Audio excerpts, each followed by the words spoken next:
জয় মসি প্ৰভু যীশুৰ নামত মই মোৰ চেনেলত আপোনালোকক স্বাগতম জনাইছোঁ। আজি মই বাক্য এটা লৈছোঁ, নীতি বচন মতলব মানে নীতি বাক্য হয়। তাত লিখা আছে 18 অধ্যায় 21 পদত, মানুহৰ জিভাত মৃত্যু আৰু জীৱন থাকে। যিজন মানুহে যি ধৰণে ব্যৱহাৰ কৰে তেওঁৰ সেই ধৰণে ফল পোৱা যাব। তাত তেনেকৈ লিখা আছে মানুহৰ জিভাত মৃত্যু আৰু জীৱন দুইটা আছে। যদি আমি মৃত্যুক আঁকোৱালি ল'ম, মানে মুখৰ পৰাই যদি আমি মৃত্যুৰ পথৰে যাম তে মৃত্যু পাম, আৰু জীৱনৰ পথলৈ যাম তেতিয়া জীৱন পাম। তাৰমানে আমি যদি মুখৰ পৰা বেয়া মাত বেয়া কথা যদি পাতোঁ তেতিয়াহ'লে আমি মৃত্যুৰ মুখলৈ যাম। যেনেকৈ হিংসা, ব্যভিচাৰৰ কথা, মানে মুখৰ পৰা বেয়া মাত যিবোৰ আছে সেই সকলোখিনি কাম যদি আমি মুখৰ পৰা কৰোঁ তেতিয়া আমি মৃত্যুৰ পথলৈ যাম। আৰু যদি আমি আশীৰ্বাদ আৰু নেগেটিভ মনত নাভাবি যদি আমি পজিটিভটো ভাবোঁ আৰু পজিটিভ কথা কওঁ তেতিয়া আমি জীৱনৰ পথলৈ যাম। যেতিয়া মই ছাপ'জ এটা উদাহৰণ দিছোঁ যে মই বেমাৰ আছোঁ, মই মৰি যাম,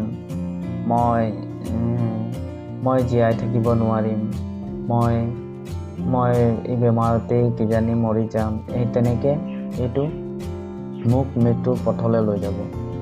আৰু যদি মই কম মই জীয়াম, মই জিম, মই ভাল হৈ যাম, মই এদিন সুস্থ হ'ম, তেতিয়া নিশ্চয় সুস্থ হৈ যাব। সেইটো কাৰণে কৈছে যীশুৱে যে মানুহৰ মুখতেই জীৱন আছে আৰু মানুহৰ মুখতেই মৃত্যু আছে।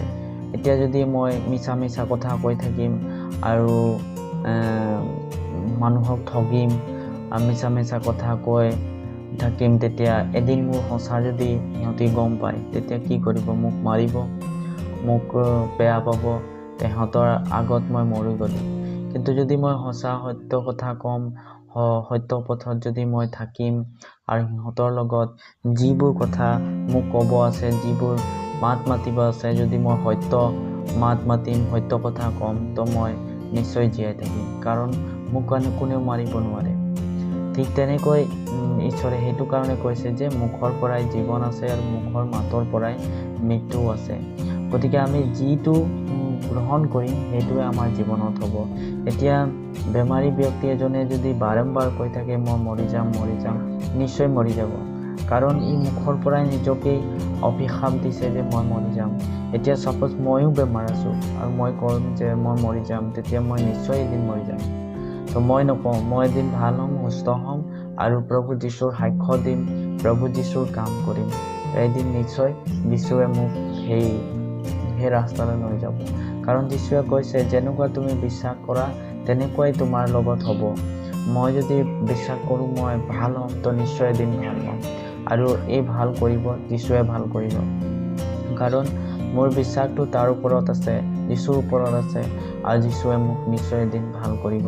সেই তেনেকৈ যিমানখিনি বেমাৰ আজাৰত যিমানখিনি কষ্ট ভুক্তা আছে সিহঁতক মই কৈছোঁ যে আপোনালোকে নেগেটিভ নাভাবি পজিটিভ ভাবক যে মই এদিন সুস্থ হ'ম, মই এদিন ভাল হ'ম, মই এদিন ঈশ্বৰৰ সাক্ষ্য দিম, মই এদিন ঈশ্বৰৰ কাম কৰিম।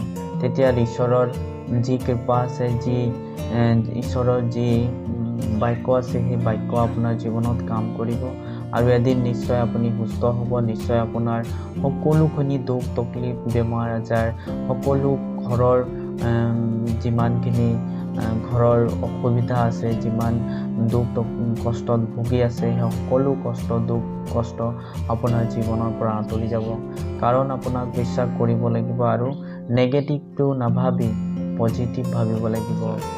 তেতিয়াহে আপোনাৰ জীৱনত শান্তি আহিব, আৰু শান্তিও আহিব, বেমাৰ আজাৰো দূৰ হ'ব, আৰু যিটো আপুনি চাইছে যে মই এদিন এনেকৈ হৈ যাম, মই এদিন মৰিয়ে যাম, সেইটো নাভাবি মই জীয়াম, মই এদিন ভাল হ'ম, তেতিয়া আপুনি নিশ্চয় ভাল হ'ব। যিকোনো কৰ্ম এটা কৰিলে মই ছাকচেছ হ'ম বুলি ভাবিলে আৰু ছাকচেছ হ'ম বুলি ভাবি যদি কামটো কৰা যায় তেতিয়া একদিন নিশ্চয় ছাকচেছ হ'ব।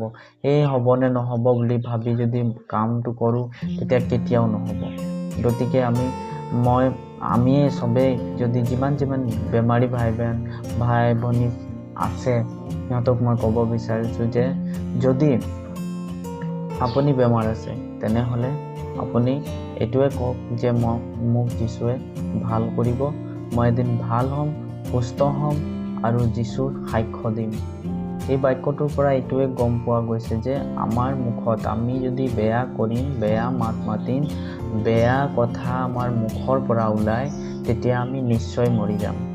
নিশ্চয় মৰি যাম মানে শাৰীৰিক ৰূপতো মৰি যাম আৰু আত্মিকতাতো মৰি যাম। আমি যদি মুখৰ পৰা সদায় বেয়া মাত মাতি থাকোঁ, বেয়া লেতেৰা কথা কৈয়ে থাকিম তেতিয়া আমাৰ আত্মাই মৰি যাব। আৰু যদি আমি সঁচা কথা কওঁ, মিছা নকওঁ, কাকো ঠগি নিদিওঁ, কাৰো পৰা মানে চালাকি দেখুৱাই বস্তু নলওঁ, মুখৰ পৰা মিঠা মাত মাতি তাৰ বিৰুদ্ধে বেয়া ভাৱ থৈ আনক কম, সেই তেনেকৈ কৰিলে মানে আমাৰ আত্মা মৰি যাব। আৰু আমি পজিটিভত থাকিম, সত্য কথা ক'ম, তেতিয়াহ'লে আমি জীৱন পাম, কাৰণ জীৱনৰ পথেৰে আমি যাম। গতিকে এই সৰু ভিডিঅ'টিত আৰু এই সৰু বাক্যটো মই এটা লৈ আপোনালোকৰ আগত আহিলোঁ যে কেতিয়াও নেগেটিভ নাভাবিব। মোৰ যিমান বিশ্বাসী সকল আছে, প্ৰিয়সকল আছে, সিহঁতক মই কৈছোঁ যে কেতিয়াও নেগেটিভ নাভাবিব, ময়ো নাভাবিম। আৰু মোৰ কাৰণে আপোনালোকে প্ৰাৰ্থনা কৰিব। ময়ো বেমাৰ আছোঁ, মই এটা বেমাৰী ভিডিঅ' বনাম, আপোনালোকক দেখুৱাম যে ময়ো খোজকাঢ়িব নোৱাৰোঁ, অলপ খোজকাঢ়িব পাৰোঁ। বেমাৰ হোৱাৰ কাৰণে মই এই প্ৰভু যীশুক পালোঁ।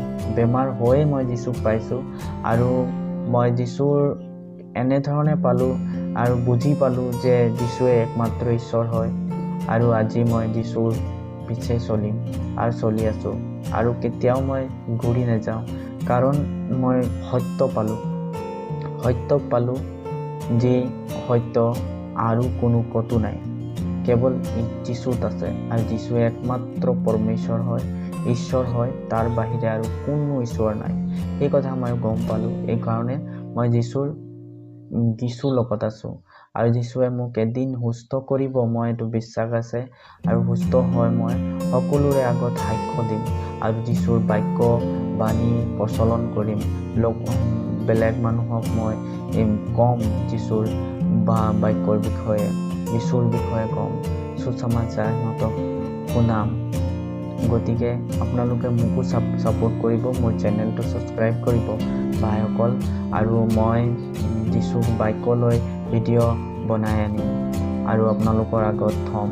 আৰু মই আৰু এটা কথা আপোনালোকক ক'ব বিচাৰিছোঁ, আপোনালোকে বাইবেল পঢ়িব। আমাৰ মেইন হাতিয়াৰ হয় বাইবেল।